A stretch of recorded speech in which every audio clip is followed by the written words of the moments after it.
আসসালামু আলাইকুম সম্মানিত ভিউয়ার্স, কেমন আছেন? আমি মোহাম্মদ জাকারিয়া, চিকিৎসক, মোটিভেশন স্পিকার। বিভিন্ন সময় বিভিন্ন রকম স্বাস্থ্য বিষয়ে আলোচনা নিয়ে আসি। আজকেও স্বাস্থ্য বিষয়ে আলোচনা। আজকের আলোচনার বিষয় যে পরিবারের বড় ছেলে, তাহলে ভিডিওটা প্রথম থেকে শুরু করে শেষ পর্যন্ত না টেনে শুনবো।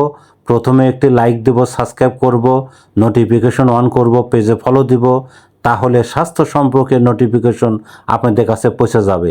তাহলে বন্ধুরা মনোযোগ দিয়ে শুনুন। পরিবারের বড় ছেলে নিজে আনন্দ উল্লাস ত্যাগ করে বারবার কিছু টাকা বাঁচিয়ে দেওয়া, নিজের চাওয়া পাওয়াগুলো চাপিয়ে দিয়ে প্রিয়জনদের চাওয়া পাওয়া অনেকগুলো পূরণ করা। যে পরিবারে বড় ছেলে একমাত্র সেই জানে পরিবারের বড় ছেলেরা কিভাবে নিজের জীবিকা নির্বাহ করে। বন্ধুরা, এই ধরনের ভিডিও পেতে আমাদের ইউটিউব চ্যানেলে পাবেন। আর স্বাস্থ্য নিয়ে আমাদের ইউটিউব চ্যানেলে অনেক ধরনের ভিডিও আছে, আপনারা পাবেন। আর আমাদের বিরাজ মেডিকেল 100 বছরের প্রতিষ্ঠান, যে কোনো ধরনের গোপন অসুখ বিসুখ আপনারা চলে আসবেন। তো বন্ধুরা, এতক্ষণ মনোযোগ সহকারে দেখার জন্য সবাইকে থ্যাংক ইউ, সবাইকে ধন্যবাদ।